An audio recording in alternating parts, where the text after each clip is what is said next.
कथा का प्रारंभिक कुछ दिग निर्देश।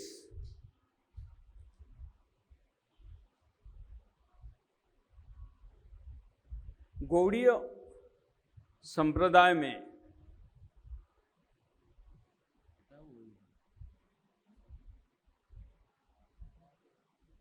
भागवत सप्ताह का कोई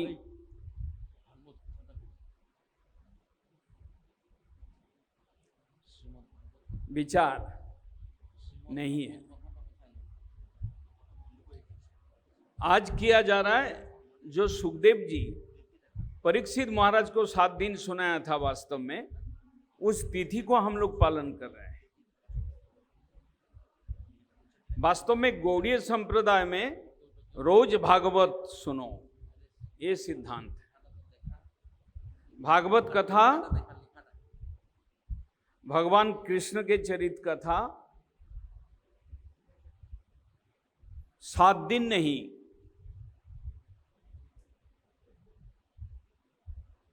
प्रतिदिन प्रति मुहूर्त श्रवण करना है। कथा ही जीवन है।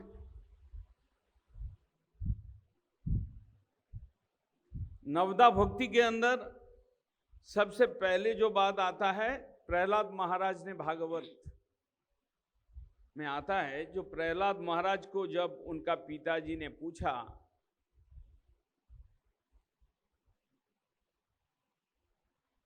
सबसे श्रेष्ठ शिक्षा क्या है, पहले तो उन्होंने बोला कि बनऊंगा तो जधरिमाश्रय।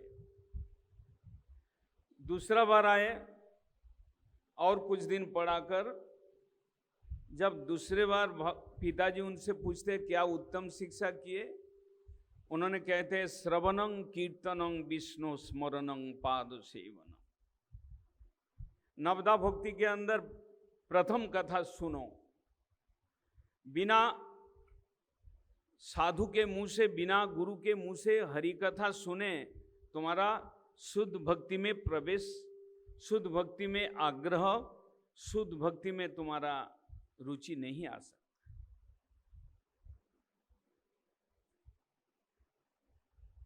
इसलिए भगवत कथा को सुनना ये भक्ति का पहला सीढ़ी है। कथा के श्रवण से, श्रद्धा के साथ आप जब कथा को सुनेंगे और कथा जब कान के द्वारा हृदय में प्रवेश करेंगे, कथा का एक शक्ति है। आपके अंदर श्रद्धा है और कोई वासना लेकर आप नहीं सुन रहे। पुराण में बहुत सारे कथा है कि प्रेत जोनि से मुक्त हो जाए और पाप ताप से मुक्त हो जाए, ये सब गौण कथा है, बाह्य। वास्तव में यस्यांग वै श्रेयमानायं कृष्णे परम पुरुषे भक्तिरुत्पद्यते पुंसांग शोक मोह भयापहा।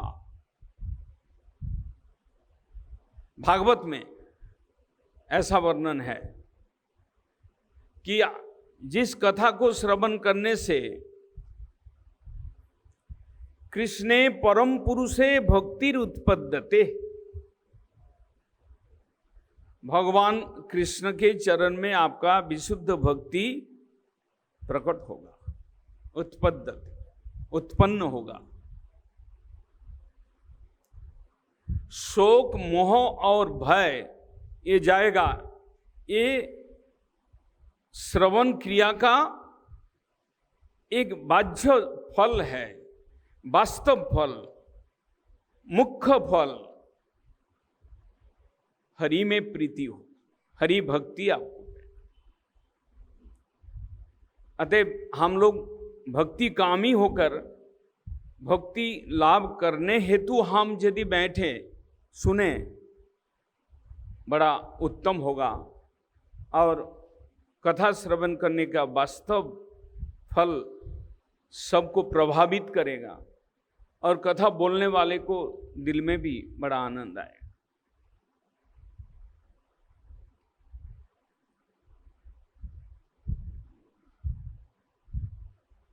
गौड़ीय वैष्णव संप्रदाय में भागवत कथा ज्ञान यज्ञ नहीं होता है, भागवत कथा सप्ताह नहीं होता है, ज्ञान का यज्ञ हम लोग नहीं करते हैं, भागवत कथा का सेवन करते हैं। सेवा बुद्धि से,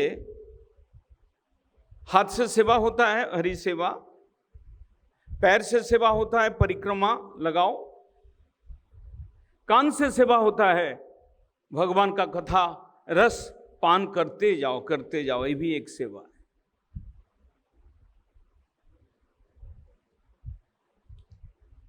तो हम लोग सेवा बुद्धि से भागवत का सेवन करेंगे।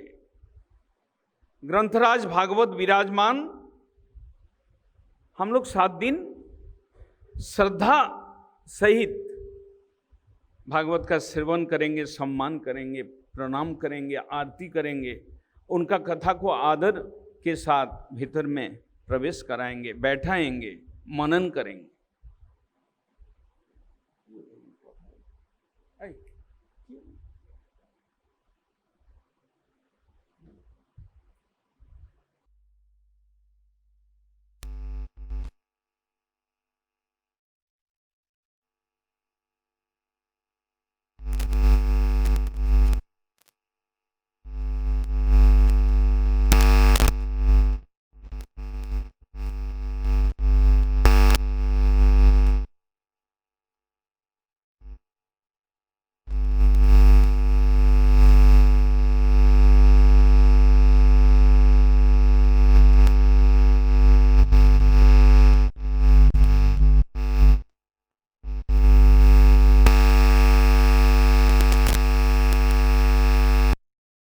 बैठे हैं तो हमारा अंदर एक अलग चेतना आना चाहिए। केवल सुनते जाएंगे और नहीं तो हम YouTube में चैनल में सुनते जाएंगे, ऐसे तो बहुत हम लोग सुन रहे हैं। सुनते सुनते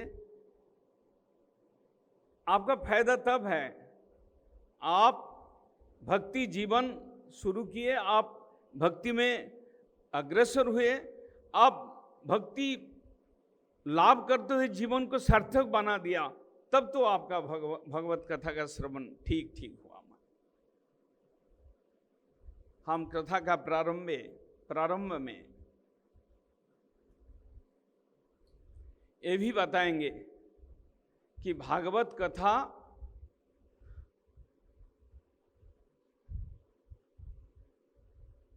तीन मुख्य सिटिंग बैठक भागवत कथा हुआ था। बद्रिकाश्रम में वेदव्यास जी के आश्रम पर, सरस्वती नदी के पश्चिम तट पर सबसे पहले भागवत का सिटिंग हुआ था, जिसमें वक्ता स्वयं वेदव्यास जिन्होंने लिखा, श्रोता सुखदेव जी, ब्रह्मलीन पुरुष।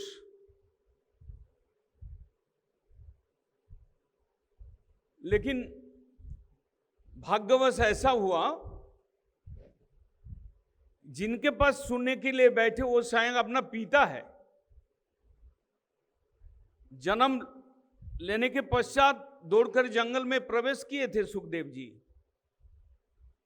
दुर्भाग्यवश या सौभाग्यवश जिस माया को दूर में रखते हुए सुखदेव जी जंगल के अंदर प्रवेश किया था, माता पिता का मोह में नहीं पड़ेंगे। भागवत श्रवण करने के लिए, प्रभु का कथा श्रवण करने के लिए उनको पिताजी के पास आना पड़ा। उनका पिता ज्ञान नहीं था, वो वेदव्यास जी के पास आए, लेकिन 7 दिन तक वो भगवत कथा सुना। उसका कारण बाद में हम लोग श्रवण करेंगे। लेकिन सबसे पहले भागवत का सिटिंग बदरिकाश्रम के नजदीक निकट सम्माप्रास तीर्थ, जो वेदव्यास जी के आश्रम, वहां पर सुखदेव और वेदव्यास जी का कथोपकथन से हुआ। दूसरा सिटिंग हुआ, सुखदेव जी परीक्षित को सुनाया, मुजफ्फरनगर सुकताल,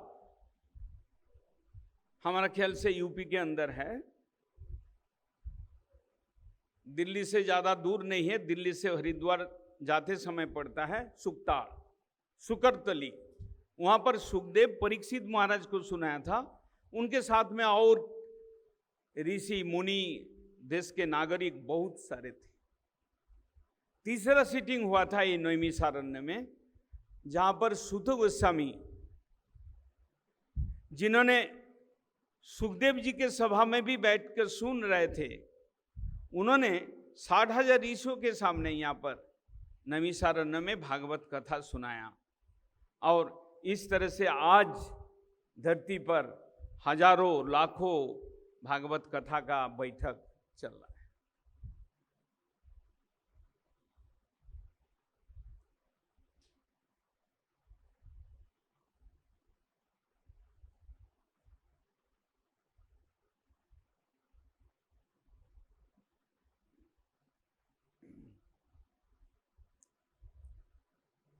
श्रीमद् भागवत के पहला 3 श्लोक मंगलाचरण। जन्माद्यस्य जतो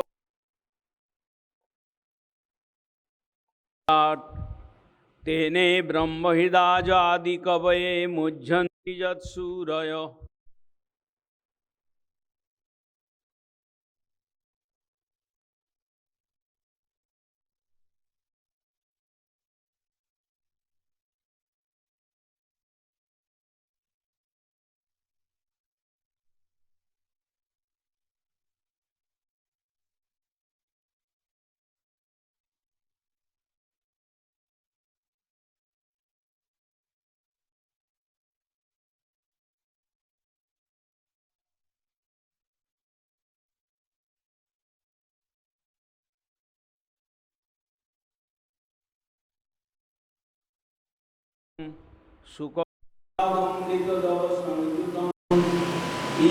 भागवतम रसम आलयम मुहुरहो रसिका भुवि भावुका।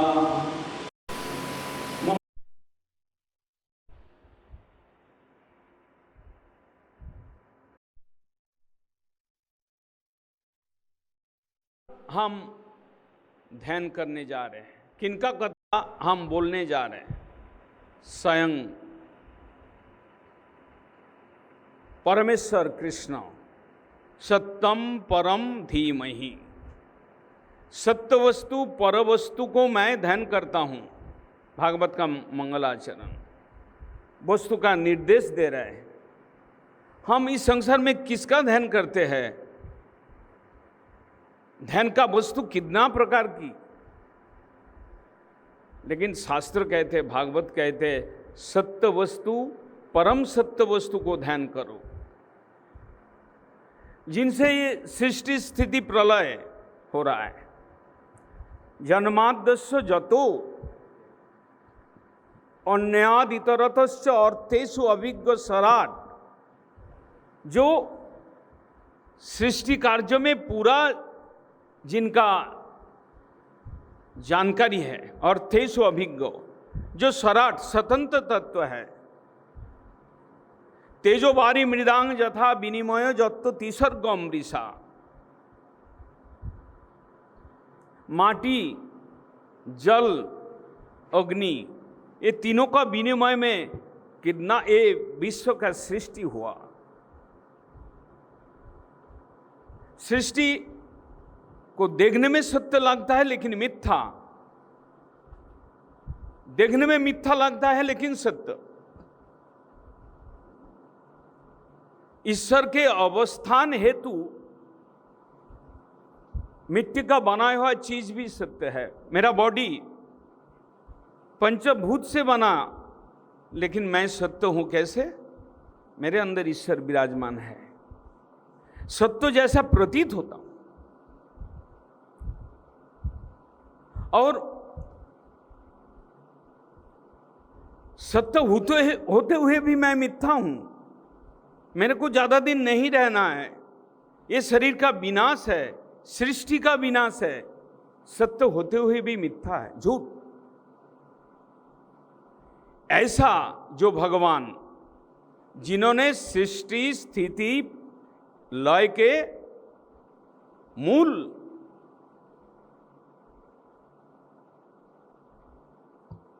तेने ब्रह्म हृदय आदि कमोए मुज्जंती जत सूरय, जिन्होंने ब्रह्मा के हृदय में सृष्टि का ज्ञान, धर्म का ज्ञान प्रकाश किया, जिन तत्वों में देवतागण भी मोह प्राप्त हो जाते, मुज्जंती जत सूरय।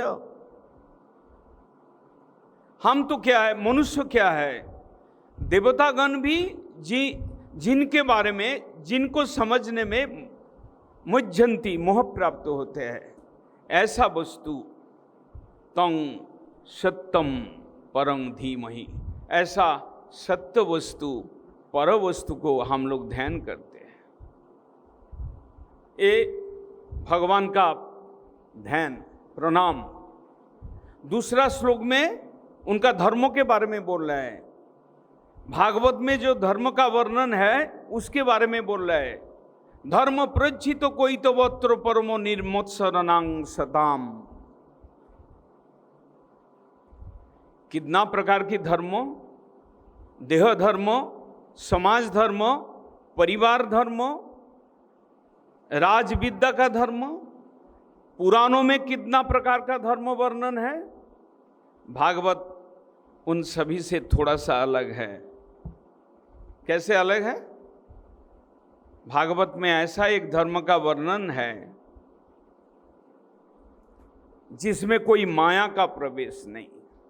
जिस धर्म के चर्चा में, जिस धर्म का जाजन में, जिस धर्म का अनुष्ठान में माया, छल, कपटाई नहीं है। धर्म प्रज्झितो कोई तो वत्र, कपटता रहित, छलना रहित,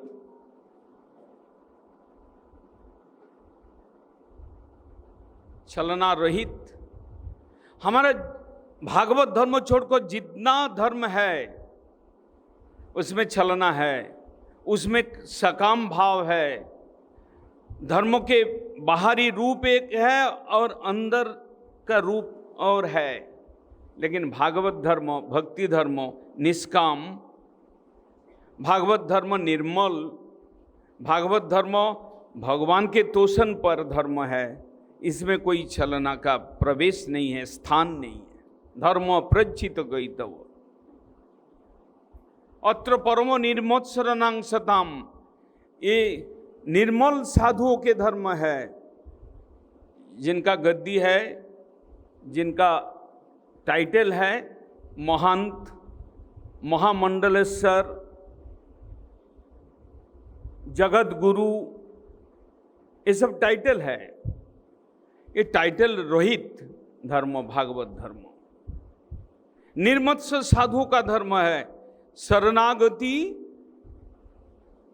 के बल पर आप ईश्वर का भजन करें, ईश्वर का भजन के विनिमय में आप ईश्वर से कुछ प्रार्थना ना करें। आपका कर्तव्य की बुद्धि से नहीं, आप ईश्वर से, आपका सृष्टि है, उनको प्यार करना है, उनको प्रेम अर्पण करना है। इसके विनिमय में कुछ नहीं है। ऐसा कोई धर्म, भागवत धर्म छोड़कर और कोई धर्म नहीं। इसलिए भागवत में दूसरा श्लोक में ही धर्म को क्लैरिफाई किया।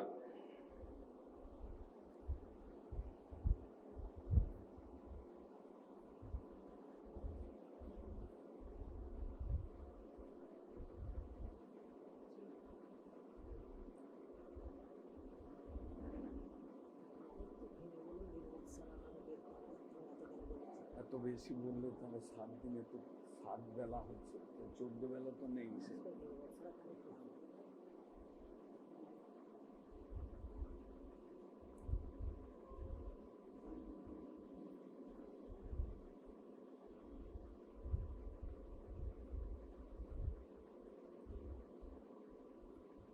इस धर्म में कोई मत्सर धर्म नहीं है। भागवत धर्म में केवल भगवान प्रभु, मैं सेवक। इसलिए गौड़ीय संप्रदाय में गुरु भी कृष्णदास है। गौड़ीय संप्रदाय में गुरु भी अपना चेला को प्रणाम करता है। इसलिए गौड़ीय संप्रदाय में गुरु एक सेवक अभिमानी है, कभी आपने को पूज्य अभिमान नहीं करते। निर्मत्सरानां सताम, इसमें भगवान और मेरा बीच में कोई दरार नहीं है। वो सेव्य तत्व है और मैं सेवक तत्व हूँ, इसमें और कोई घटकाली नहीं कर सकते, घटक नहीं है। इस धर्म के अंदर कोई प्रकार का लाभ, पूजा, प्रतिष्ठा का स्थान नहीं है। इस धर्म के अंदर कोई प्रकार का बिजनेस नहीं चलेगा। प्रहलाद महाराज ने जब नरसिंह भगवान उनको बोला कि तुम वर मांग लो, तो प्रहलाद महाराज ने बोला, आपको भजन किया, आपको समीरण किया और उसके बदला में आपसे कुछ मांग ले वर, नवई सभृत्य सबई बनिक। वो भृत्य नहीं है, वो बनिक। और बनिक वृत्ति भगवान के साथ नहीं चल सकता है। जहाँ चलता हो वहाँ कली है, वहाँ माया है। भगवान के साथ बनिक वृत्ति नहीं है। वो बनिक वृत्ति को प्रच्छित कोई तब बोला, छल कपटाई नहीं, उसमें रह नहीं सकता। इसलिए भागवत धर्म जाजन करना बड़ा कठिन है।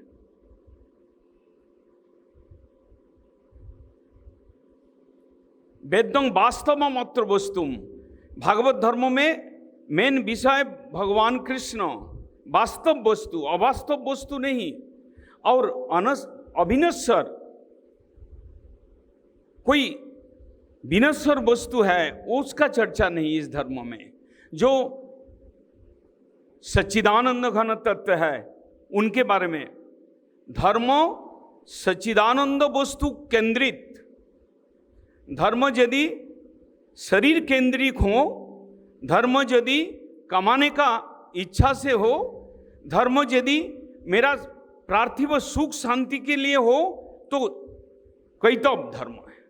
भागवत दूसरा श्लोक में इसको क्लियर किया। इसलिए कृष्ण मंदिर में भीड़ कम होता है, गौड़ीय मठ में भीड़ कम है। ऐसा उल्टा पलटा भागवत में बोल देते हैं, भागवत कथा में, प्रवचन में बोल देते हैं। यहाँ पर लाइन नहीं लगा रहता है, एकदम सुबह से लेकर शाम तक लाइन। पुजारी जी बैठ जाएंगे, माथा में तिलक टीका लगाएंगे, कुछ आशीर्वाद देंगे, ऐसा करते रहेंगे तो यहाँ पर भीड़ लग जाएगा। वास्तव में भागवत कथा श्रवण करना है तो भागवत का दूसरा श्लोक एकदम तन्न तन्न खंड खंड करके उसको समझने का कोशिश करे। प्रच्छित कोई तो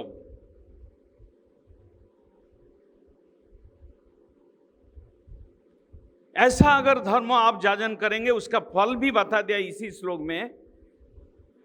ईश्वर सद्द हृदय अवरुद्धते अत्र। भागवत धर्म करेंगे, आपके हृदय में भगवान आकर बैठ जाएंगे, भगवान आपका हृदय में बांध जाएंगे, वहां से हटने का इच्छा नहीं करेंगे। जब भगवान ने किसी समय बोले नारद जी को, नाहं तिष्ठामि वैकुंठे जोगिनां हृदय न च मद भक्ता जत्व गायन्ति तत् तिष्ठामि नारद। मेरा भक्त जहाँ पर मेरा गुणगान करते हैं मैं वहाँ पर रहता हूँ। मैं जोगियों के हृदय में नहीं रहता हूँ और मैं वैकुंठ में भी नहीं रहता हूँ। और एक कवि ने ऐसा लिख दिया, चौराष्टकम ब्रजे प्रसिद्धम नवनीत चौरम ब्रजांगनानां दुकुल चौरम पदाश्रितानां समस्त चौरम चौराग्य गण्यं पुरुषं नमामि। कृष्ण को चोर शिरोमणि बताया, उसमें ऐसे बोले, मन मानसे तामस राशि घोरे। मेरा शरीर, मेरा हृदय के अंदर तामस राशि, अंधकार, काम, क्रोध, लोभ, मोह, मत्सर्य भरा हुआ है। अगर आप भागवत धर्म जाजन करते करते आप हृदय को परिष्कार कर लिया, भगवान चाहता है, देखते हैं किसके हृदय में मैं जाके बैठूं, शांति से बैठूं।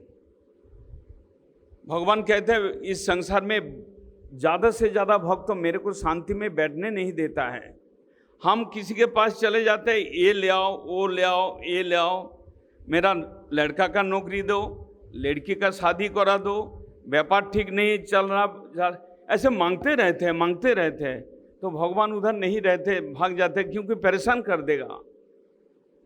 लेकिन कोई भक्त बोलते हैं, प्रभु तुम मेरा हृदय में बैठो, मैं जन्म जन्म तेरा दासत्व कर सकूं, शुद्ध दासत्व कर सकूं। ऐसा जो भक्त है तो भगवान वहाँ पर आके बैठते हैं, क्योंकि ये परेशान मेरे को नहीं करेगा। आज ये चीज़ चाहिए तो काल फलाना चीज़ चाहिए, फिर इसी तरह से एकदम सारा साल का व्यापार चलता रहेगा। एक तो देते हैं तो और एक तो चाहिए, दूसरा देते हैं तो तीसरा चाहिए। वहाँ पर भगवान का मजा नहीं आता है। कभी कोई रिश्तेदार के घर में आप जाएं तो मजा भी आ जाता है, बड़ा प्रेम से, बड़ा दिल खोलकर आपका सेवा किया, आपको मजा आ गया हो। आप अगर भगवान के दरबार में गया, अगर भगवान को मजा नहीं आया तो आप किस चीज का भक्त है? भगवान को मजा आ जाएगा आपके त्याग से, आपके शुद्धता से, आपके पवित्रता से, आपके सेवा वृत्ति से भगवान का मजा आ जाएगा, तब ना भक्ति।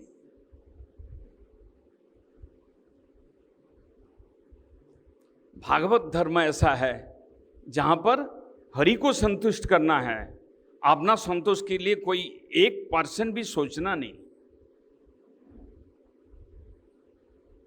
ब्रज गोपियां क्यों श्रेष्ठ थे? ब्रज गोपियां का इतना प्रभाव क्यों है भक्ति मार्ग में, भक्ति जगत में? ऐसा प्रभाव क्यों है? उन सभी में कृष्ण को सुख देना छोड़कर 0.1% भी अपना सुख के लिए चिंतन, प्रचेष्टा नहीं थी। तब जाके वो लोग श्रेष्ठ भक्त हैं। तब जाके कृष्ण का भूखा आया, नारद ऋषि बोलते हैं कि मैं कबीराज को बुला के ले आता हूं। बोला क्या कबीराज को बुला के ले आएगा? तुम ब्रज में जाओ ना, कबीराज बैठे हुए हैं। तो नारद ऋषि गया और सबको बोला कि कृष्ण का बुखार हो गया, क्या करना है, क्या करना है। ये बोलता है वो दवाई ले जाओ, ये बोलता है ये दवाई ले जाओ। तो नारद ऋषि बोलते हैं कि किसी भक्त का चरण रज चाहिए, चरण रज से उसका बीमारी ठीक हो जाएगा, बुखार। तो सबके पास मांगते मांगते गए। दुनिया में किसी ने बोलता है तुम पागल है क्या, भगवान को हमारा चरण धूलि देगा? तो नारद ऋषि ब्रज में गए और ब्रज गोपियां के पास जाकर जब बोले कि चरण धूलि चाहिए भक्त का, तो वो लोग अपना पैर झाड़ झाड़ कर नारद को दिया कि चलो अरे जाओ कृष्ण को जल्दी ठीक करो। तो ऐसा भक्ति कहाँ मिलेगा? ये है भक्ति। उसमें अपना अपराध, आप चरण धूलि अगर मैं भगवान को लिए दूं तो अपराध है, महापाप है। लेकिन गोपियों ने सोची थी कि ये अपराध से मेरा नरक गमन होगा, लेकिन कृष्ण तो ठीक हो जाएगा। ये विचार है।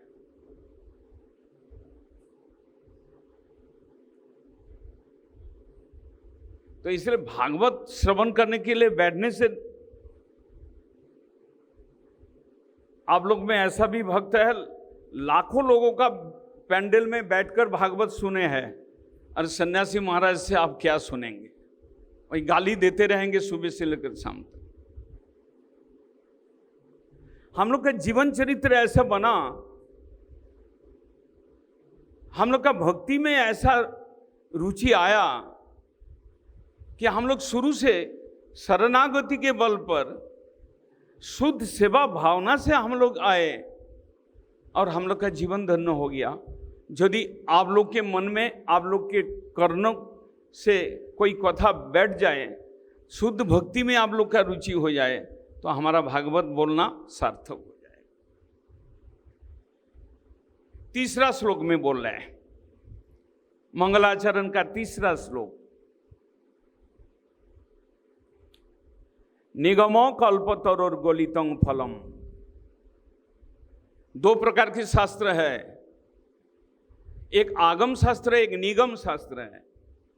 आगम शास्त्र में तंत्र, अर्चन, विधान, ये सब आगम शास्त्र में है, और निगम शास्त्र में हरिकथा और साधु संग, ये निगम शास्त्र का।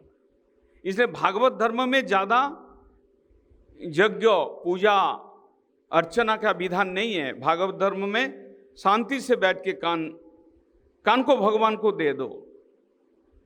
भक्ति सिद्धांत सरस्वती प्रभुपाद ने बोला कि तुमको ईश्वर को पाना है, देखना है, तो तुम सबसे पहले साधु को अपना कान दे दो, तो तुम्हारा भगवान दर्शन हो जाएगा। कान से भगवान को देखो, आंख से भगवान को देखने जाओगे तो पत्थर आ जाएगा, लकड़ी आ जाएगा, पित्तल आ जाएगा, मिट्टी आ जाएगा, लेकिन कान से भगवान को देखोगे, अपराकित बुद्धि से भगवान को दर्शन करने का तुम्हें सौभाग्य।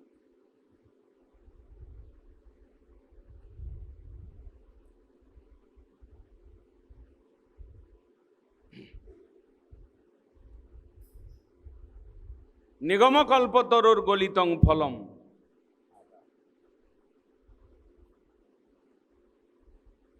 जितना शास्त्र है, वेद, पुराण, उपनिषद, इसको सुनने से तो 7 दिन सफिशिएंट नहीं होगा। वेद से आया वेदांत, वेदांत से उपनिषद, उपनिषद से पुराण, पुराण से आया उपपुराण, उसके बाद इतिहास, महाभारत, उसके लास्ट में आया श्रीमद् भागवत। तो इसे शास्त्र निर्जास, निचोड़ कर आया श्रीमद् भागवत। गौड़ीय संप्रदाय में चैतन्य महाप्रभु ने भी बचपन में अपना, जब 6 मास में रुचि परीक्षा होता है, तो चैतन्य महाप्रभु भागवत को आलिंगन किया था, और चैतन्य महाप्रभु के संप्रदाय में केवल भागवत। यहाँ तक गीता का भी इतना प्राधान्य नहीं है। जो गीता लेकर कितना लोगों के घर में गीता अगर पढ़ने नहीं पाते तो कम से कम फूल तुलसी देते हैं, घर में रखते हैं, मंदिर में रखते हैं। गीता का लास्ट शब्द है शरणागति, और भागवत का शुरू है शरणागति। शरणागति से तुम भगवान का भजन शुरू करो, ये है भागवत। निगम कल्प तरोर गलितं फलम, सुख मुखाद अमृत दव संयुतम। समस्त शास्त्रों का निचोड़ है श्रीमद् भागवत। धीरे धीरे श्रवण करेंगे आप लोग। एकदम पका हुआ फल, केवल रस भरा हुआ फल। सुख मुखाद अमृत दव संयुतम। सुखदेव का मुंह से निकला जैसे एकदम अमृत। पीवत भागवतम रसमालयम। हे साधक, हे जीव, हे मनुष्य, हे भक्त, निरंतर इस भागवत रस का पान करो। मुहु रहो रसिका भुवि भावुका। हे रसिकगण, रसिक भक्त भी भागवत पान करते हैं, कर्मी भी भागवत रस पान करते हैं, ज्ञानी लोग भी भागवत रस पान करते हैं, और भक्त लोग, साधक लोग भी भागवत का रस पान करते हैं। भागवत ऐसा रस है कि जिनके कान के द्वारा जिनके हृदय में प्रवेश करेगा, आपके अंदर सकाम भाव है उसको भी हटा देगा, आपके अंदर बनी वृत्ति है उसको भी हटा देगा, आपके अंदर आत्म तृप्ति, आत्म संतोष या अपना जस प्रतिष्ठा का वासना है उसको भी हटा देगा। केवल कृष्ण चरण में निष्किंचन अकिंचना भक्ति को पैदा कर दे। यह है भागवत।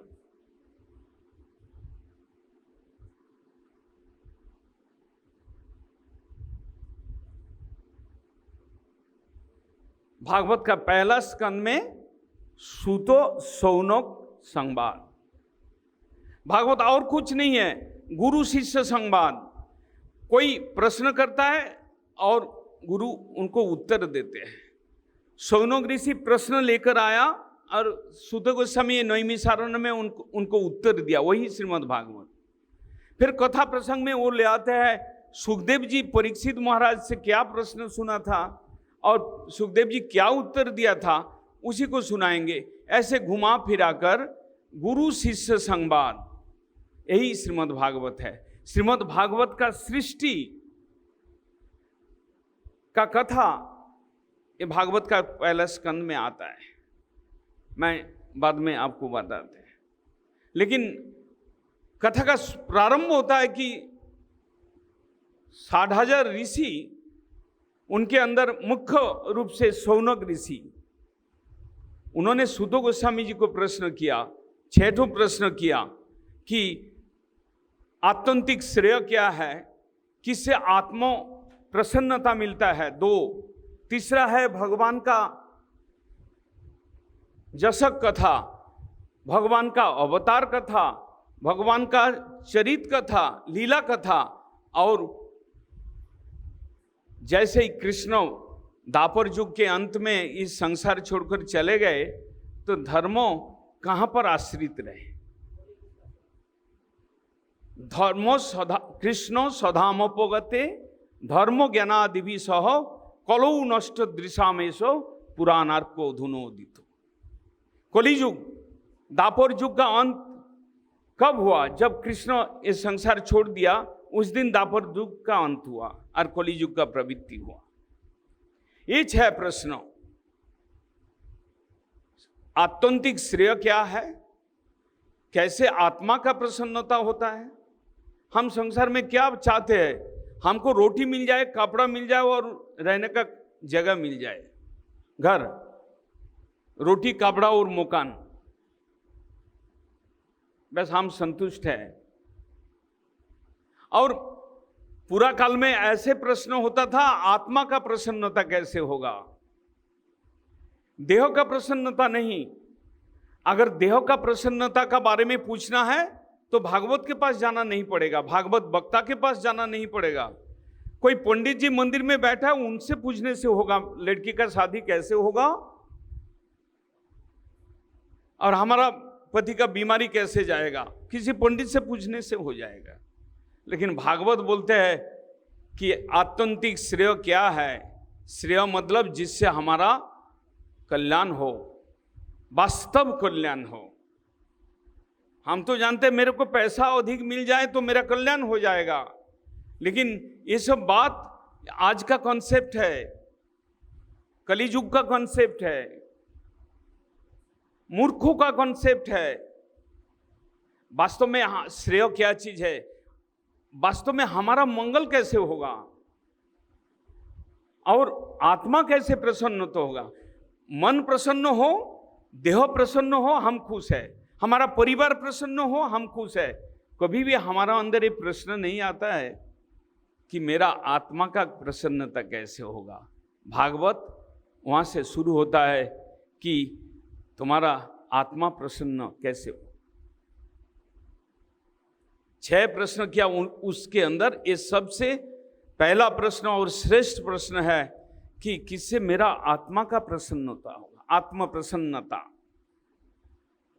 उसका उत्तर में सूत गोस्वामी जी बोल रहे, सबई पुंसांग परो धर्मो जतो भक्ति अधोक सजे अहितु की अप्रतिहता जय आत्मा सुप्रसिद्ध।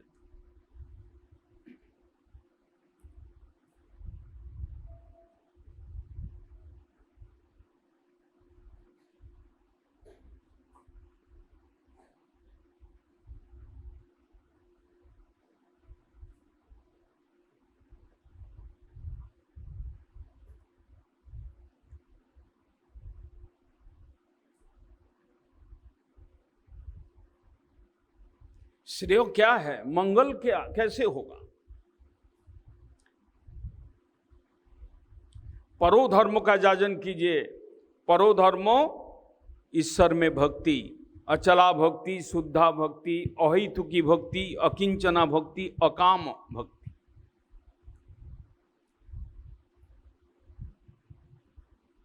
जिससे कि आत्मा का प्रसन्नता। हम लोग तो आपने को पहचानने में भूल जाते हैं। हम फलाना आदमी है, हम वकील है, हम डॉक्टर है, हमारा पिताजी का नाम ये है, हम उस नगर के वासी हैं, हमारा लड़का है ये, यही सब परिचय में हम जानते हैं। लेकिन वास्तव में मैं कौन हूँ? शास्त्र कहता है कि तुम शरीर नहीं हो, तुम केवल मन नहीं हो, तुम आत्मा हो, सोल। शरीर और मन आत्मा के आश्रय में रहता है। आत्मा शरीर के आश्रय में नहीं रहता है।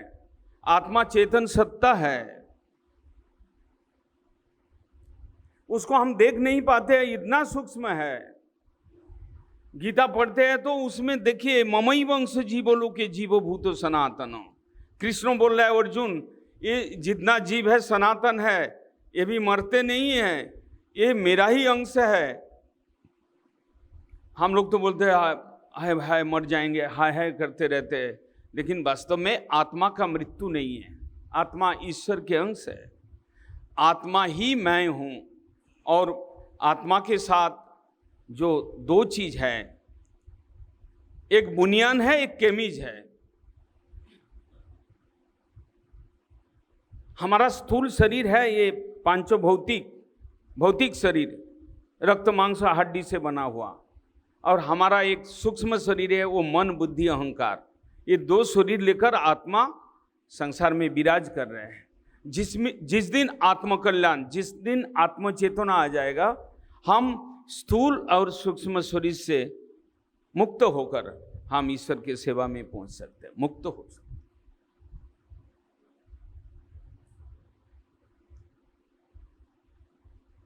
सूत गोस्वामी का कहना है कि वही जीव का श्रेय है जिसके द्वारा वो भगवान का भक्ति करते हैं, और भगवान का भक्ति करने से उसी से आत्म प्रसन्नता होगा। दो प्रश्न का उत्तर एक श्लोक में दिया, उसे और ज़्यादा व्याख्यान भी और कई श्लोक हैं, लेकिन समय थोड़ा होने के कारण मुख्य रूप से हम बोलते जाएंगे।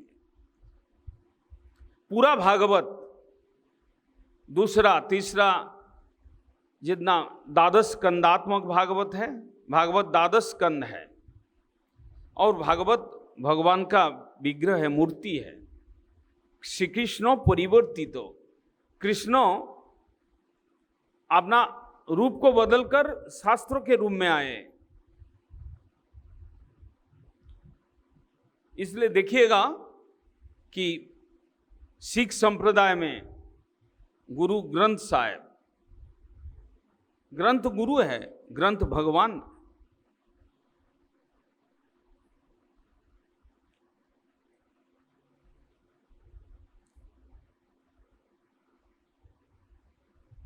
पूरे भागवत में भगवान का अवतार कथा, भगवान का जशक कथा, गुण का महिमा और भगवान का लीला कथा पूरा भागवत में है। और ये पांचवा प्रश्न है। छठा प्रश्न बड़ा इंटरेस्टिंग है। सौनक ऋषि ने पूछा कि भगवान कृष्ण जब चले जाते हैं, कली का प्रवृत्ति होता है, कलिकाल शुरू होता है, उस समय धर्म किसके आश्रय में रहेगा? धर्म के बारे में कहाँ जाने से हमको सही दिशा मिलेगा? सुत गोस्वामी पाद कहते हैं, कृष्ण सधामोपगते धर्म ज्ञानादि भी सह कलौ नष्ट दृशामेश पुराणार्को धुनोदित। कृष्ण जब अपना सधाम में चले जाते हैं, ये कलिकाल का प्रवृत्ति होता है और नष्ट दृशाम, कलिकाल के जीव दृष्टिहीन संपन्न होगा, अंधा होगा। तो हम लोग तो बहुत अच्छी तरह से देख रहे हैं, थोड़ा पावर कम होता है तो चश्मा का दुकान में चले जाते हैं, बड़ा हाई पावर, और नहीं तो हम लोग लेंस डाल लेते हैं। भागवत बोलते हैं कि कलौ नष्ट दृशाम, कलिकाल के जीव दृष्टि शून्य है, अर्थात शुभ दृष्टि शून्य है। अपना हित कैसे होगा वो दृष्टि में अभाव रहेगा कलियुग के। केवल काम क्रोध लोभ से पीड़ित होकर अंधा हो जाएगा कलियुग के जीव। देखिए ना, रास्ते में चलते फिरते शहर में कितना उलझन, कितना झगड़ा, कितना टेंशन। आज जीवन अशांत है, देश अशांत है, हर एक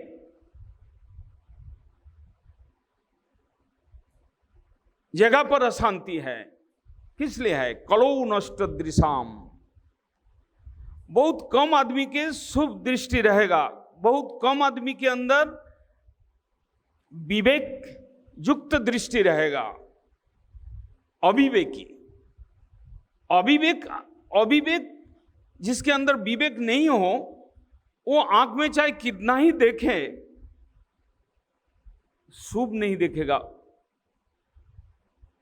खराब चीज को ही देखेगा, अच्छा चीज को नहीं देख पाएंगे। भागवत में एक शब्द है, इसलिए कलौ नष्ट दृशाम। कलियुग के मनुष्य के अंदर, बहुत कम आदमी के अंदर सत दृष्टि देखने का, अच्छा देखने का आदत कलियुग के जीव के अंदर नहीं रहेगा। कलौ नष्ट दृशाम।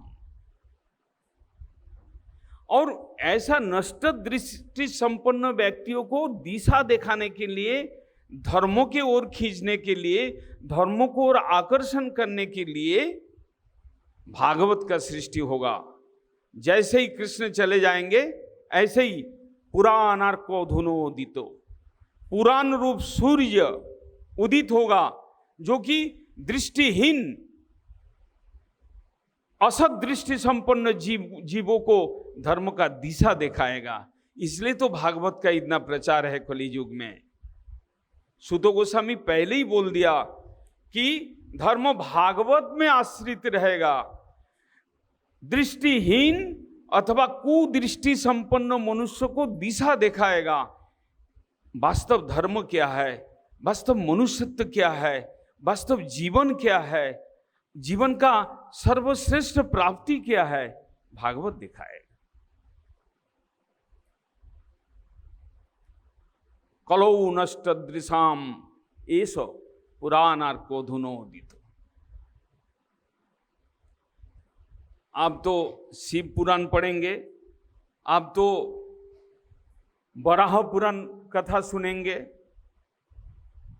कहाँ क्या चीज है हमारा फायदा के लिए, वो पुराण आपके पास पहुंच जाएगा, पुराण कथा वाचक भी आपके पास पहुंच जाएगा।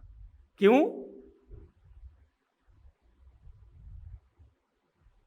हम तो साधु के पास नहीं जाएंगे, पंडित को बुला लेंगे। साधु के पास जाने में तकलीफ है, टाइम बर्बाद है। गौड़िया मठ में थोड़ा बहुत भीड़ लगेगा तो समझ लेना पड़ेगा कि खिचड़िया और खीर का भीड़ है। वास्तव में कथा सुनने का भीड़ नहीं होगा। ब्राह्मण आपका धर्म को, आप धर्म को समझते, ब्राह्मण आपको धर्म बताएगा। ब्राह्मण आपका हिसाब किताब देख लेगा, आपका अंदर क्या तकलीफ है देख लेगा, आपको पूजा पाठ कराएगा, दक्षिणा आप कितना ज़्यादा देते हैं वो ठीक समझ लेगा। ब्राह्मण बताएगा आप बराह पुराण पढ़िए, प्रेत जोनि से आपका मुक्त हो जाएंगे आप। बराह पुराण और कितना कितना पुराण है। लेकिन भागवत कहते हैं, सूत जी कहते हैं कि कलियुग का जैसा ही प्रवृत्ति हुआ, पुराण महापुराण रूप सूर्य श्रीमद् भागवत का उदय होगा, जो धर्मों का ठीक ठीक दिशा को दिखाएगा। पुराणार्कोधुनोदितो।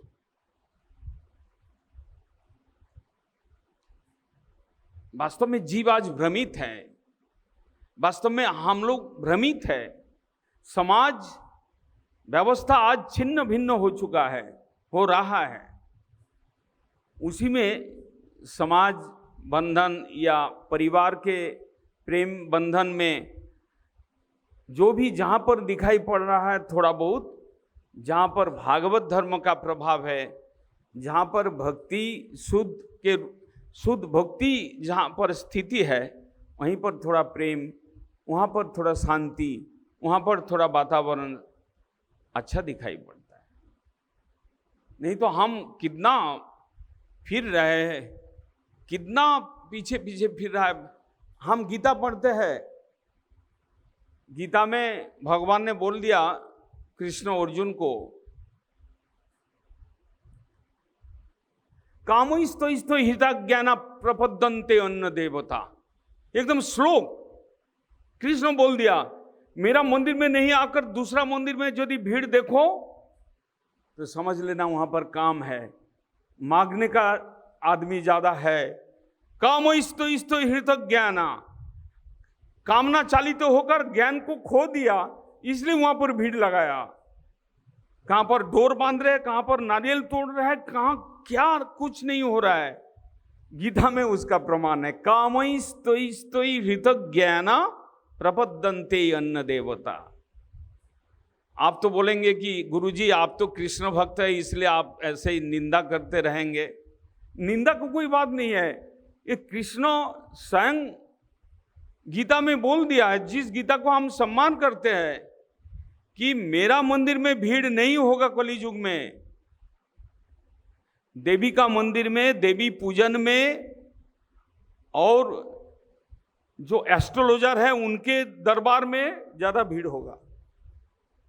क्यों? आदमी परेशान है, या तो कोई दुख है या तो कोई चीज को पाना है, भगवान छोड़कर। हमको ईश्वर नहीं चाहिए, ईश्वर भक्ति नहीं चाहिए, हमको संसार के वस्तु कुछ चाहिए, अथवा हमारा अंदर कुछ तकलीफ है, हमारा बीवी का तकलीफ है, हमारा स्त्री का तकलीफ है, हमारा लड़का का तकलीफ है, उसको मिटाने के लिए जाते हैं। लेकिन अकामो सर्व कामो मोक्ष कामो वा उदारधि तीव्रेन भक्ति जोगेन जजते पुरुषं पुरम। आप कामना रहित हो या आप कामना युक्त हो, आप सांसारिक वस्तुकामी हो या मोक्षकामी हो, जजते पुरुषं परम। जो बुद्धिमान होगा वो कृष्ण के चरण में जाएगा, कामना रहेगा तो समाप्त कर देगा। कामना को आप भूल जाएंगे। कृष्ण ऐसा परम तत्व है, ऐसा हितकारी है, ऐसा निरुपाधिक करुणा करते हैं। अभी कथा सुनते सुनते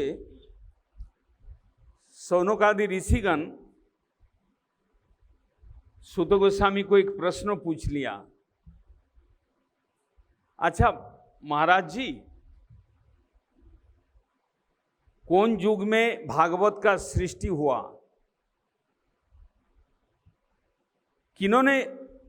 किनके द्वारा ये भागवत आए? ये भागवत कौन, प्रवक्ता कौन है? भागवत को किसने सुना था? किनके प्रेरणा से भागवत का सृष्टि हुआ? ये सारे दो चार प्रश्नों शौनक ऋषि ने पूछ लिया।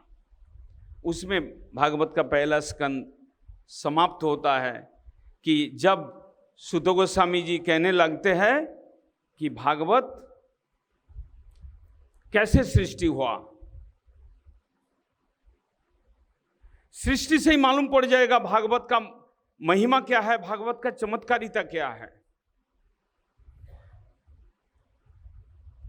थोड़ा एक भजन सुन लेते हैं।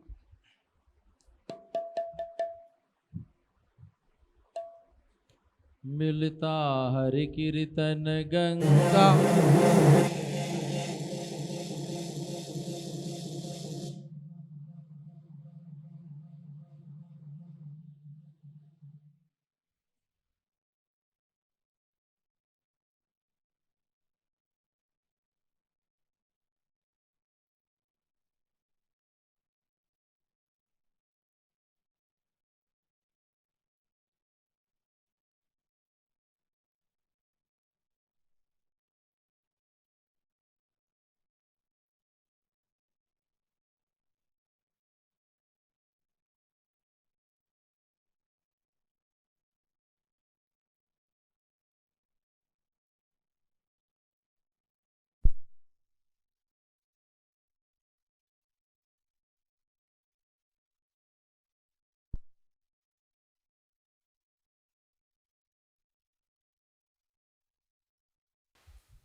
भगवान के 27 अवतार के रूप में आए वेदव्यास।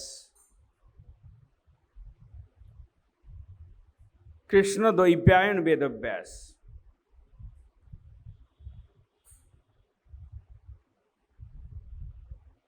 और दापुर युग का अंत, जिस समय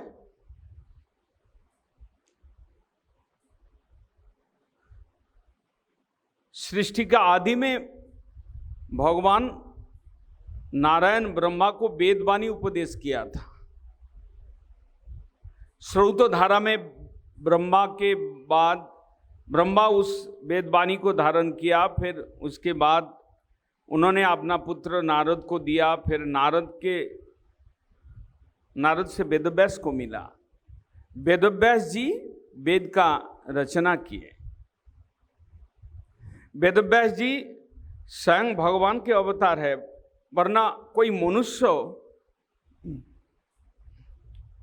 वेद को रचना नहीं कर सकते।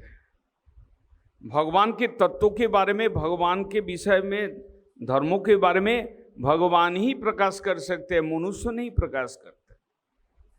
मनुष्यों का बुद्धि में भ्रम, प्रमाद, ये सब त्रुटि रह सकता है, लेकिन इसलिए भगवान वेदव्यास जी के रूप में आए, वेद को रचना किया। उसके बाद वेदांत, उपनिषद आदि रचना करने के पश्चात किसी समय वो अपना बदरिकाश्रम में, अपना आश्रम में बैठे हुए थे और बड़ा चिंतित थे, दुखी थे। भागवत कहाँ से आया उसका वर्णन कर रहे सूत गोस्वामी पाद।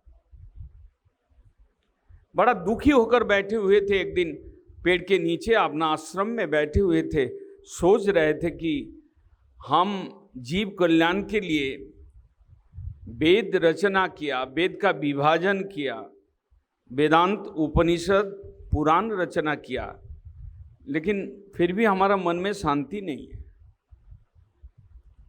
मैं दुखी हूं। वेदव्यास जी को दुख का कोई कारण नहीं था, लेकिन वो विमर्श होकर बैठे हुए थे। भगवान की इच्छा से नारद ऋषि उनके आश्रम में पहुंचे और गुरुदेव को देखकर वेदव्यास जी प्रणाम किए और अपना हृदय का बात गुरु जी को बताएंगे ऐसा मन में सोच रहे थे। तब तक नारद ऋषि बोलते हैं कि तुम दुखी क्यों हो, तुम्हारा मन विषन्न क्यों है?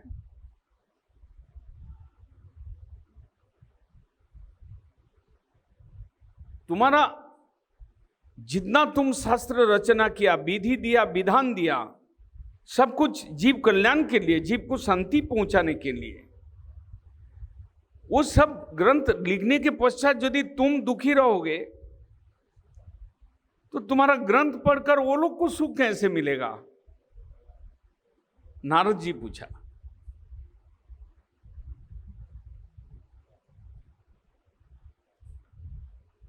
वेदव्यास जी कहते हैं कि वास्तव में गुरुजी मेरा मन दुखी है, आपने ठीक बोला, लेकिन मैं भी कारण नहीं समझ पा रहा कि मेरा अंतर में क्यों शांति नहीं है, क्यों मैं दुखी हूं। मैं जीव के लिए, जीव कल्याण के लिए इतना सारे ग्रंथ रचना किया, लेकिन मेरे अंदर ही दुख। इसका कारण आप बताइए गुरुदेव। वेदव्यास जी नारद को ही बोले कि मैं तो समझ नहीं पा रहा, आप बताइए गुरुदेव, मेरा अंदर क्या त्रुटि हो गया, मेरा अंदर कुछ गलती हुआ, मेरे से कोई गलती हुआ होगा जिसके कारण मैं दुखी हूं। नारद ने तब मुस्कारे और कहे कि वेदव्यास जी, मेरा बात को तुम श्रवण करो, निश्चित रूप से तुम कहीं पर गलती किया। कहां किया? मेरा मन ऐसे बोलता है।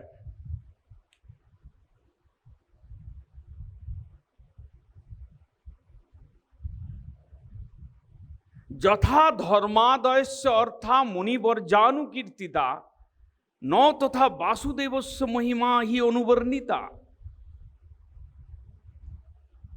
नारद बोलते हैं कि वेदव्यास, तुमने धर्म, अर्थ और काम, मोक्ष, ये चार चतुर्वर्ग, इसको दिलाने के लिए, इसको लाभ करने के लिए धर्म, अर्थ, काम त्रिवर्ग और चतुर्वर्ग है मुक्ति। तुम जीव को यथा धर्मादयस्य मुनिवर्जानुकीर्तिता, धर्म, अर्थ, काम, इसको लाभ करने के लिए जिस तरह से तुम ग्रंथ में बहुत सारे कथा वर्णन किया, न तथा वासुदेवस्य महिमा जनुवर्णिता, तुम उतना वासुदेव भगवान कृष्ण का महिमा इतना नहीं बोले। लोग कैसे धर्म करेगा, धर्म के द्वारा कैसे अर्थ उपार्जन करेगा, अर्थ पाने के बाद कैसे काम भोग करेगा, ये त्रिवर्ग का कथा तुम्हारा ग्रंथ में बहुत है। तुम बड़ा बड़ा कर विस्तृत रूप से धर्म, अर्थ, काम और अंत में जाके मोक्ष के बारे में बोले हो, लेकिन भगवान वासुदेव वसति सर्वत्रम इति वासुदेव, भगवान का एक नाम है वासुदेव, जो सब जगह पर बसते हैं, सब जगह पर रह सकते हैं, वो उनका नाम है वासुदेव। वासुति सर्वं आत्मकुक्षी मध्य इति वासुदेव, जो सब कुछ को सृष्टि के लय होने पर अपना शरीर में वासा दे सकता है, रहने का स्थान दे सकता है, उनका नाम है वासुदेव। भगवान का वासुदेव, भगवान वासुदेव का ऐसा चमत्कार नाम आया। सब जीवों के अंदर वो बैठते हैं, सब जीवों के अंदर वो रहते हैं, हृदय गुफा में रहते हैं। एक चिट्ठी से लेकर इंद्र, भगवान देवराज इंद्र तक, सबके अंदर भगवान विराजमान है। और सृष्टि का लय हो जाए, सब जीव, पूरा विश्व ब्रह्मांड उनके शरीर में वो अंतर में डालकर वो रह सकता है, इसलिए भगवान का एक नाम है वासुदेव। अभी नारद जी बोलते हैं वेदव्यास जी को, तुमने मनुष्य जो स्वभाव सिद्ध है संसार धर्म प्रवृत्ति मार्ग में भोग सुख पाने के लिए जिनका स्वभाव में ही है, उनको तुम सिखा रहे हो कि कैसे संसार करोगे।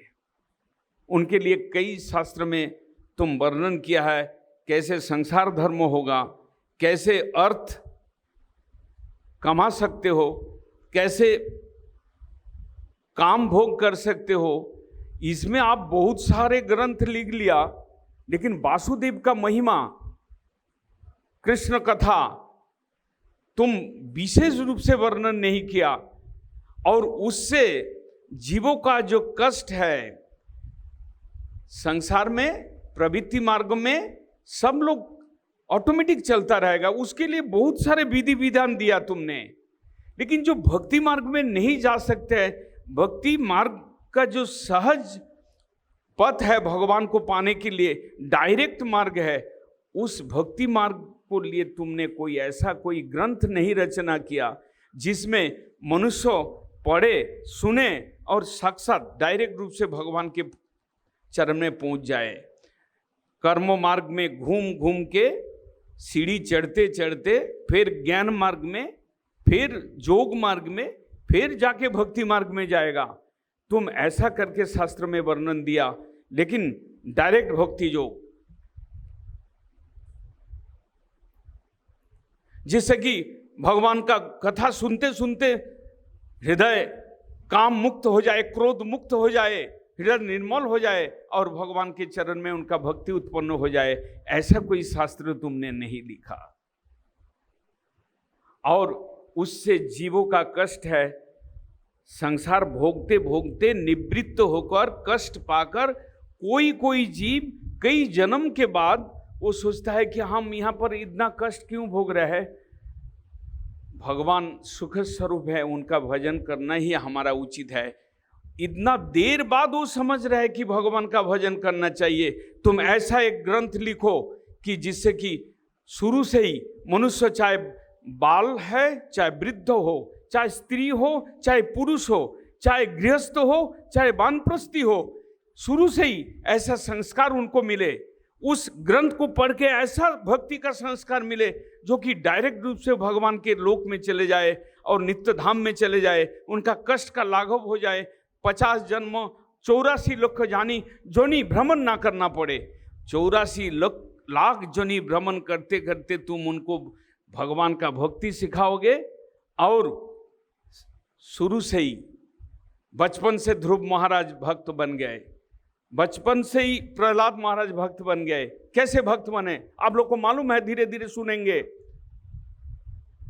ध्रुव महाराज थोड़ा सा सिंहासन में बैठने का लालच से भगवान का भजन करने गए। उनको मालूम हो गया कि भगवान सत्य है और सब मिथ्या। प्रहलाद महाराज मातृगर्भ में थे और नारद ऋषि उनका माँ को हरि कथा सुना रहे थे, भागवत कथा, उससे उनको भक्ति हो गया, डायरेक्ट मार्ग मिल गया। कितना बड़े बड़े विपत्ति आए, उससे वो उसको झेल लिया। नारद जी कहते हैं कि वेदव्यास, तुम भक्ति योग में समाहित होकर ईश्वर का ध्यान लगाओ, कहाँ गलती है पकड़ा जाएगा। अंतर्जामी तुमको बता देगा कि तुम्हारा अंदर क्या गलती हुआ। भक्ति योग में ध्यानस्थ होकर वेदव्यास जब गुरुजी चले गए और भक्ति योग में समाहित होकर ध्यान में बैठ गए, अपश्यत पुरुषं पूर्णं मायांच तदपाश्रयम्। जैसे ही वो ध्यान में बैठ गया, भगवान आकर, परम पुरुष भगवान को देखते हैं, उनके पीछे तरफ, भगवान के पीछे तरफ माया को देखते हैं और बीच में जीव आत्मा सब अपना कर्मों को भोग कर रहा है, छटपटा रहे है, क्लेश भोग कर रहा है।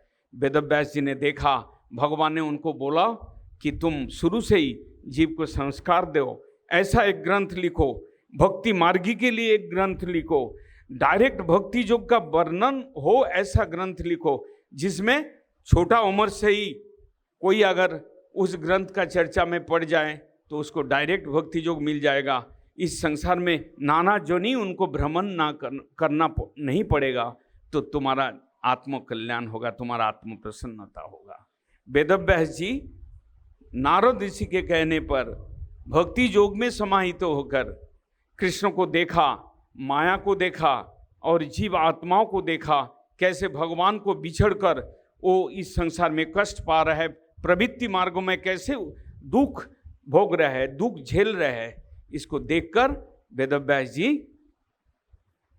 श्रीमद् भागवत ग्रंथ का रचना किया, जिसका हर पद में कृष्ण का गुणगान है, जिसके हर पद में भक्ति और रस, भक्ति रस एकदम हर अक्षर में, हर शब्दों में, हर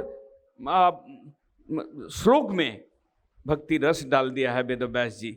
इसलिए श्रीमद् भागवत का अध्ययन करना, श्रीमद् भागवत का श्रवण करना, श्रीमद् भागवत धर्म को जाजन करना सर्वश्रेष्ठ। वेदव्यास जी श्रीमद् भागवत रचना कर दिया, सर्वश्रेष्ठ ग्रंथ और समस्त शास्त्रों का निचोड़। अभी सोचने लगा कि मैं इस ग्रंथ को किसको पढ़ाऊंगी, किसी को तो सिखाना पड़ेगा, वरना वो लोगों को कैसे सिखाएगा, दुनिया को कैसे सिखाएगा। तो शौनक ऋषि का प्रश्न था कि भागवत कब रचना हुआ, भागवत कौन रचना किया और भागवत सबसे पहले किसको सुनाया। वेदव्यास जी सोच रहे कि हमारा ये ग्रंथ सुनने का योग्य कौन है। जो लोग माया मृग है, संसार, स्त्री, पुत्र, परिवार को छोड़कर एक मिनट भी नहीं रह सकता है, उनको हम भागवत कैसे पढ़ाएंगे। भागवत पढ़ाने के लिए कोई पात्र ढूंढ रहे वेदव्यास। ढूंढते ढूंढते उनका मन में याद आया, मेरा ही तो लड़का जो 16 साल मातृगर्भ में रहा, जन्म लेते ही मेरा तरफ नहीं देखा, जंगल में भागा, वही सुखदेव जो है वो निष्काम है, वो माया मुक्त है, वो ब्रह्मलीन है, वही असल भागवत पढ़ने का यज्ञ है। इसलिए हम उसी को पढ़ाएंगे। लेकिन पढ़ाएंगे कैसे? जन्म लेते ही पापा पापा मामी मामी बोल के पुकारा नहीं है, एकदम सीधा जंगल में पहुंचे थे सुखदेव जी। तो उस लड़का को हम कैसे वापस ले आए? वो तो ब्रह्ममय है, ब्रह्मलीन है, वो तो संसार का क्लेश को समझते थे, इसलिए वो ब्रह्म का चिंतन करते हुए जंगल में चले गए। जन्म लेते ही मातृगर्भ से निकल नहीं रहे थे, क्योंकि उनको मालूम था कि हम मातृगर्भ से जन्म लेंगे और माया हमको पकड़ लेगा। इसलिए ज्यादा दिन मातृगर्भ में रहे और उसके बाद निकलते ही जंगल में भाग रहे थे। ऐसा शायद कोई इतिहास हो कि मातृगर्भ में इतना साल रहना और मातृगर्भ से जन्म लेने के बाद जंगल में भागना, ऐसा कोई दृष्टांत तो सुखदेव छोड़कर और नहीं है।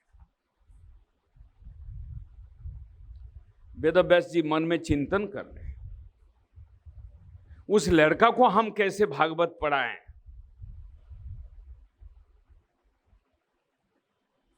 सोचते सोचते उनका अंदर एक बुद्धि आया। सुखदेव जी जंगल में घूमते थे, किसी एक जगह पर वो ज्यादा टाइम रुकते नहीं थे। गो दोहन काल, एक गाय को दूध निकालने में जितना टाइम रहता है, साधु पुरुष गृहस्थ के घर में उतना टाइम, उससे ज्यादा टाइम नहीं रहता है। और सुखदेव तो मुक्त पुरुष है, वो ज्यादा टाइम नहीं, कहीं पेड़ के नीचे थोड़ा सा बैठ गया, फिर उसके बाद चल दिया। वेदव्यास जी ने बुद्धि लगाया, जंगल में लाकड़ी काटने वाला कठुरिया होता है, लाकड़ी काटने वाला, जलानी लकड़ी, एक कठुरिया को पकड़ कर ले आया वेदव्यास। उनको श्रीमद् भागवत का जो मुख्य श्लोक है उनको सिखाया, 8-10 श्लोक उनको पढ़ाया, उनको कंठस्थ कराया, जिसमें कृष्ण का गुण वर्णन हो, ऐसा मुख्य श्लोक सिखाया। और वेदव्यास जी ने उनको बोला कि तुम जंगल में जब लकड़ी काटोगे, वो श्लोक का उच्चारण करते रहना, गाना गाते रहना, तुम्हारा कल्याण है और जो सुनेगा उसका भी कल्याण है।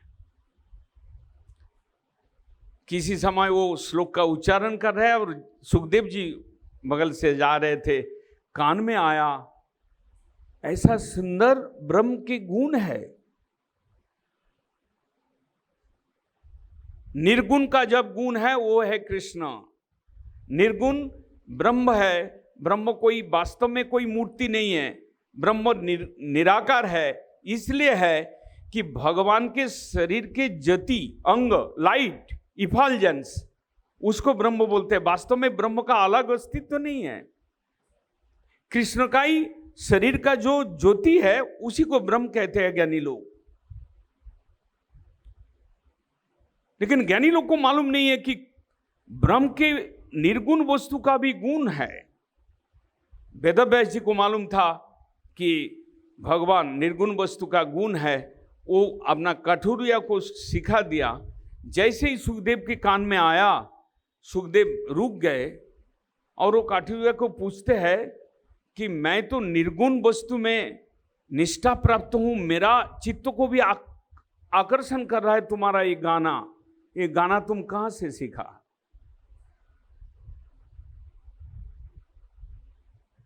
वो गाना गाते ही जा रहे, श्लोक पढ़ते ही जा रहे कठुरिया।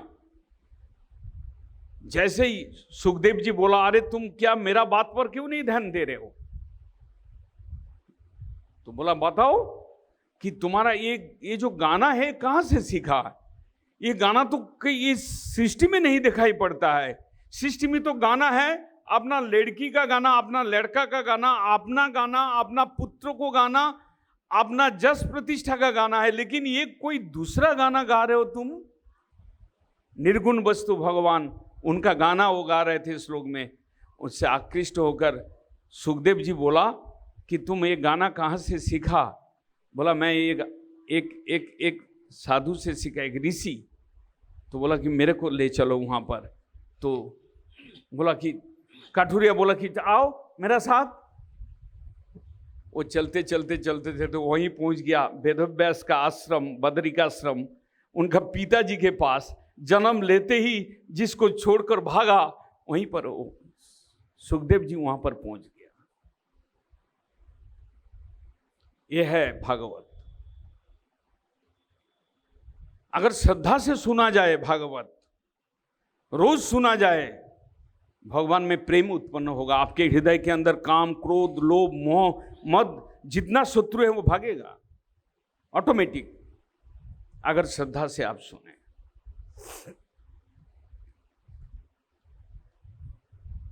सुखदेव जी को मालूम नहीं है कि मेरा पिताजी है। उनका पिता क्या है, माता क्या है, वो किसको छोड़ के गया था जंगल में, उनको तो वो तो देखा ही नहीं पिताजी को कभी। जब काठुरिया लेकर उनको पहुंचाया तो सुखदेव जी उनको प्रणाम किया और कहते कि आप मेरे को परम ब्रह्म का गुण सुनाइए, मैं गुण सुनना चाहता हूं, मैं उनमें आकृष्ट हूं।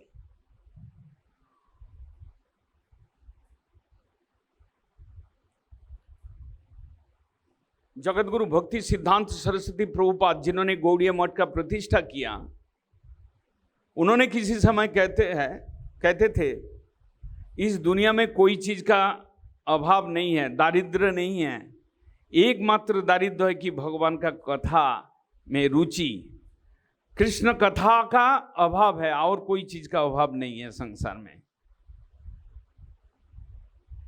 वो कृष्ण कथा अगर हो गांव गांव में, घर घर पर, तो मनुष्य का क्लेश समाप्त हो जाए। वेदव्यास जी, उनको भी मालूम नहीं है कि मेरा पुत्र है, वो तो पुत्र का मुंह भी नहीं देखे। सुखदेव जी को सुनाया, 7 दिन तक भागवत का कथा सुनाया बदरी सम, वही फास्ट सीटिंग है भागवत का। सुनते सुनते सुनते सुनते सुखदेव जी का मन एकदम आकृष्ट हो गए। ये बात कैसे मालूम पड़ा?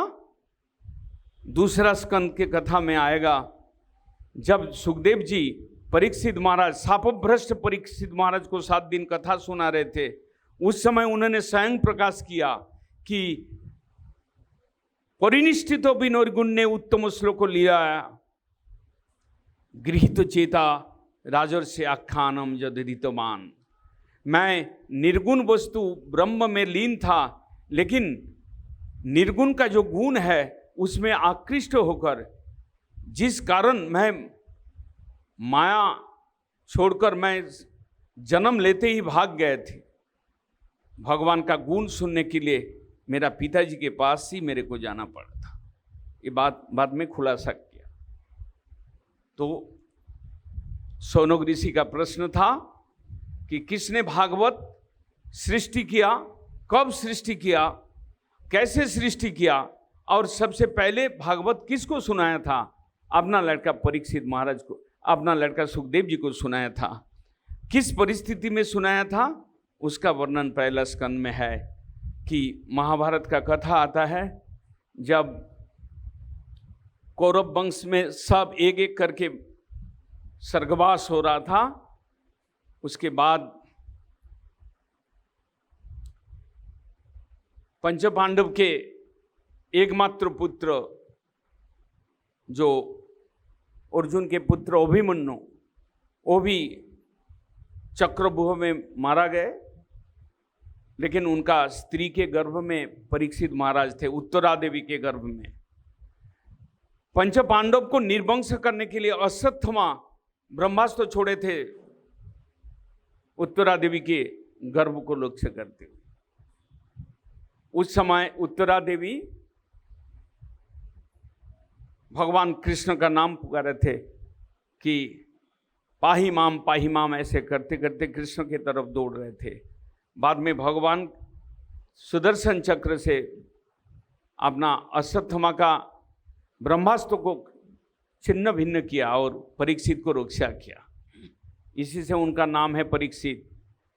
मृत्यु के द्वार से निकाल आए परीक्षा देते देते, और जब परीक्षित का जन्म हुआ उत्तरा का गर्भ से, गर्भ के अंदर वो एक पुरुष को देखा था, कृष्ण का रूप को देखा था। जन्म लेने के पश्चात वो हर एक आदमी को देखते रहते थे कि गर्भ के अंदर जो पुरुष का दर्शन हुआ वो कहाँ है, परीक्षा करते थे, इसलिए उसका नाम है परीक्षित। पंच पांडव के एकमात्र वंशयार, उसी को सुखदेव जी भागवत कथा सुनाया था। दूसरा सीटिंग है। किस परिस्थिति में सुनाया? परीक्षित महाराज बाद में राजा हुए, पंच पांडव प्रस्थान किए भगवान के लोक में, स्वर्गलोक में प्रस्थान किए। उसके बाद परीक्षित अपना राजकार्य चला रहे थे।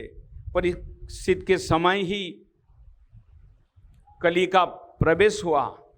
परीक्षित जंगल में मृगया करने के लिए, शिकार करने के लिए जाते हैं। वहाँ किसी दिन उनको बड़ा तृष्णा, पानी पीने का इच्छा होता है।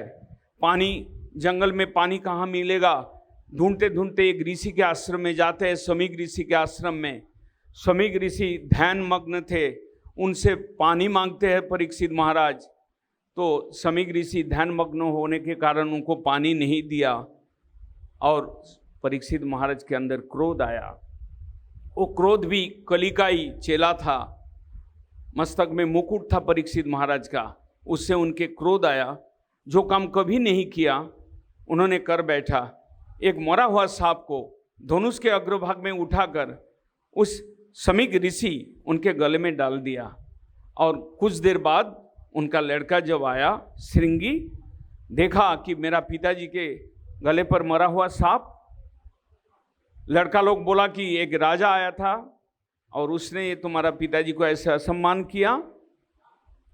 वो ऋषि पुत्र श्रृंगी ने अभिशाप दे दिया कि जो भी राजा मेरा पिताजी के गले में मरा हुआ सांप दिया, उनको आज से 7वां दिन तक्षक दंशन में उनका मृत्यु होगा। अभिशाप दे दिया। जैसा अभिशाप दिया उसके बाद पिताजी का चेतना आया। समीक ऋषि कहते हैं कि ये कैसे कर दिया बालक तुमने, बड़ा अनर्थ कर दिया। वो तो पानी मांग रहा था, वो देश के राजा था, उनको पानी देना तो धर्म था हमारा। हमने पानी नहीं दिया, हमने अन्याय किया, और तुमने क्यों अभिशाप दे दिया? बाद में वो समीक ऋषि क्या करते हैं, अपना एक शिष्य को भेजते हैं परीक्षित महाराज के घर पर। परीक्षित महाराज मरा हुआ सांप को डालकर जैसे ही जा रहे थे घर में, भीतर में अनुशोचना आ रहा था, मैंने अच्छा काम नहीं किया। धार्मिक राजा थे, पंचपांडव के वंश में उनका जन्म है, और जन्म के समय पर उन्होंने कृष्ण को देखा मातृगर्भ में, लेकिन उन्होंने ऐसा काम कर दिया तो आक्षेप हो रहा था, बड़ा अनुशोचना हो रहा था। जैसे वो घर तक पहुँचे तब तक समीक ऋषि के शिष्य जाकर कहते हैं, महाराज आपके लिए एक अनर्थ, कुसंवाद, अशुभ संवाद है आपके लिए। परीक्षित महाराज एकदम सोच रहे थे कि मेरा कर्म का फल निश्चित रूप से एक खराब फल मेरा पास आएगा। उन्होंने बोला कि तुम बताओ मेरे लिए क्या अशुभ संवाद है? तो समीक ऋषि के शिष्य ने बताया कि आपका आज से 7वां दिन तक्षक दंशन में आपका मृत्यु होगा। ऋषि पुत्रों ने आपको अभिशाप दिया। ऋषि ने मेरे को भेजा कि 7 दिन में आप ऐसा कुछ काम कर सकते हैं कि जिससे कि आपका जीवन सार्थक हो जाए, इसलिए जल्दी से हमारा गुरुदेव आपको इस संवाद देने के लिए भेजा। 7 दिन का समय मिला परीक्षित महाराज को, और परीक्षित महाराज बड़ा दुखी थे भीतर से। मुकुट खोला, कपड़ा बदला, राज पोशाक बदल लिया, एक साधारण साधु वेश लेकर गंगा के किनार पर जाकर बैठ गए। प्रायोपवेशन, अमृत्यु अनशन, 7 दिन और क्या खाना है, बहुत कुछ खा लिया। अभी ईश्वर चिंतन, अभी जीवन का श्रेष्ठ कर्तव्य क्या है, वो सबको पूछने लगा। जैसे ही परीक्षित महाराज गंगा के तट पर बैठ गए, इस भारतवर्ष के सब मुनि ऋषि राजन्य वर्ग और जितना पब्लिक, सब ने देखा कि इस देश का राजा का मृत्यु होगा 7 दिन में। सब लोग दुखी होकर वहां पर पहुंचे। जो भी मन में लगा, परीक्षित महाराज सबको पूछता है कि 7 दिन में मैं ऐसा क्या काम कर सकता हूं जिससे मेरा कल्याण हो जाए, श्रेष्ठ लाभ मुझे मिले, मेरा आत्म शांति हो। ऐसा पूछते रहे। नाना मुनि नाना प्रकार बात बोलते रहे। तब तक भगवान सुखदेव के रूप में वहां पर पहुंच जाते हैं। सुखदेव जैसे ही पहुंचते, सब मुनि ऋषि खड़े होकर उनका सम्मान करते हैं और सब मुनि ऋषि बोलते हैं कि सुखदेव जी तुम्हारा प्रश्न का ठीक ठीक उत्तर देगा। तो परीक्षित महाराज समाहित होकर सुखदेव को प्रणाम किया और प्रणाम करते ही उनको बैठने का आसन दिया। उसके बाद उनसे पूछने लगा, म्रियमानस्य किम कर्तव्यम, मृत्युशील मानव को क्या करना चाहिए। मृत्यु के द्वार पर बैठे हुए मनुष्य को लिए सर्वश्रेष्ठ कर्तव्य क्या है। हमें मालूम नहीं है कि हार्ट अटैक आज रात को होने वाला है या मठ से जाते जाते रास्ते में होने वाला है, हमको मालूम नहीं। हम 7 दिन भी जी सकते हैं, 7 घंटा जी सकते हैं, 7 मिनट भी हम जी सकते हैं और 7 साल भी हम जी सकते हैं, लेकिन मृत्यु का कोई ठिकाना नहीं है। सुखदेव जी परीक्षित महाराज के लक्ष्य करते हुए मनुष्य जीवन का सर्वश्रेष्ठ कर्तव्य क्या है, दूसरा स्कंद में उस कथा को बोलते हैं।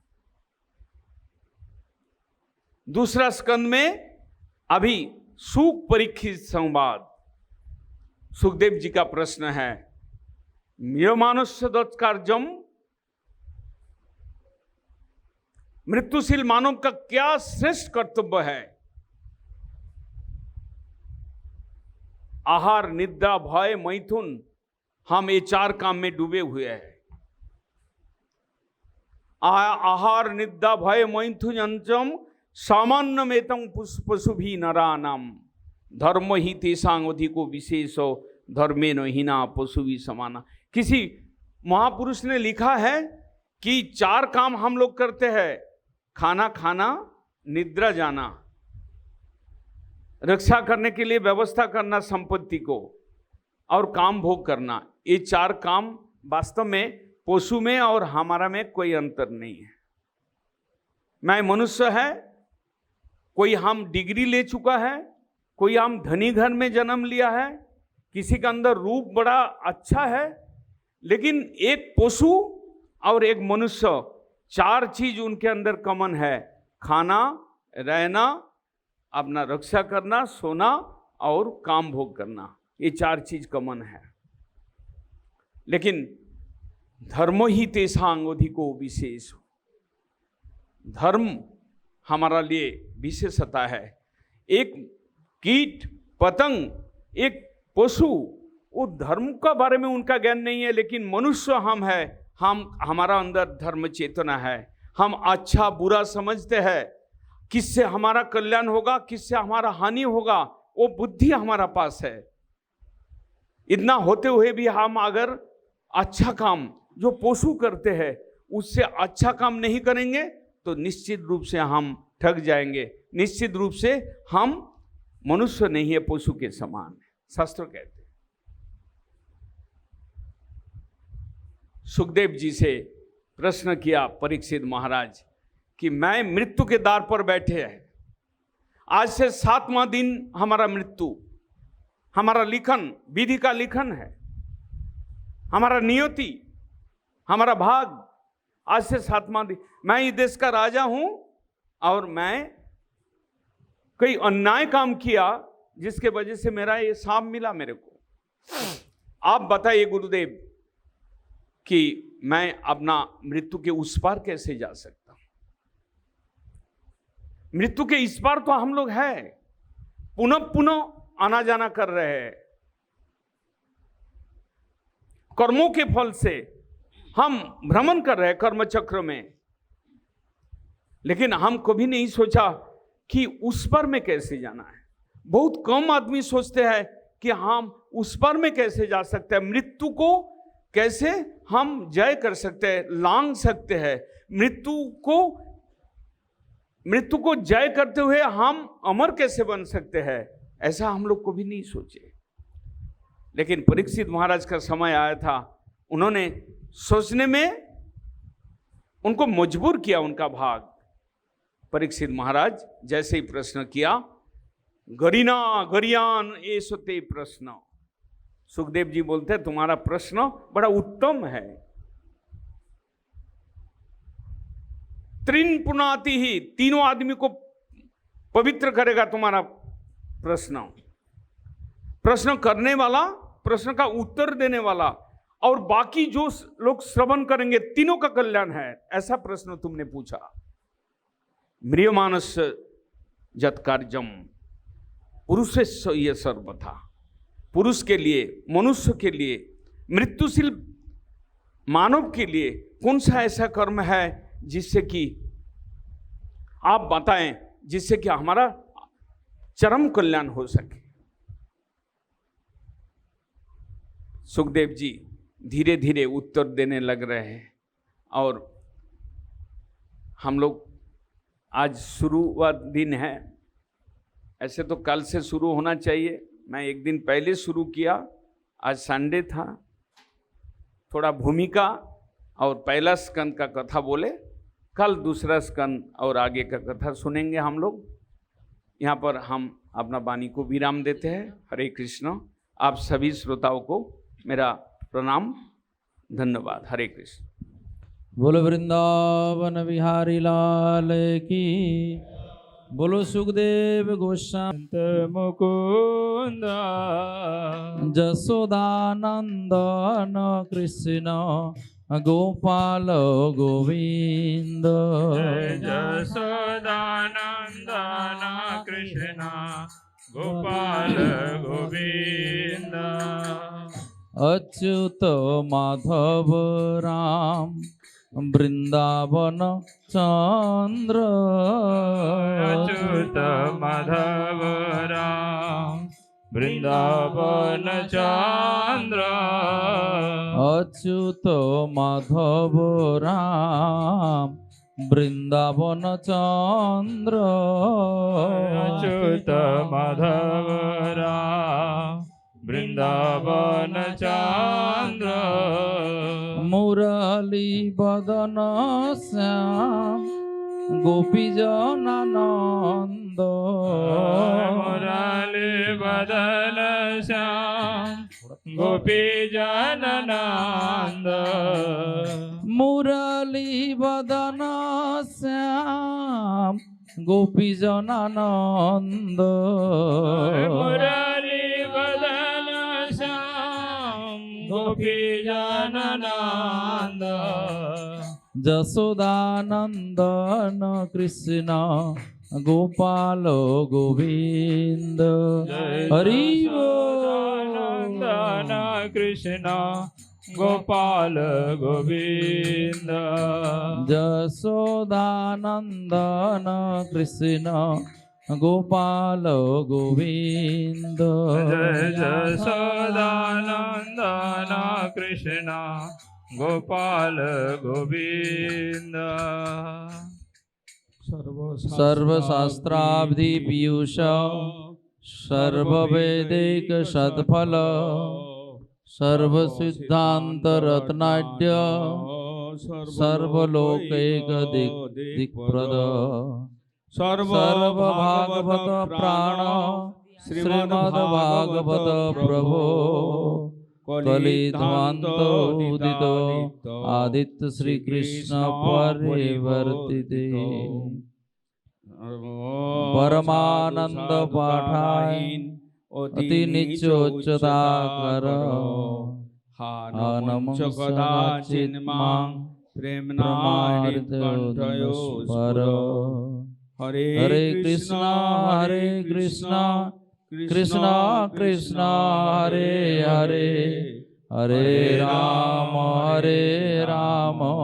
राम राम हरे हरे। श्रीमद् भागवत महापुराण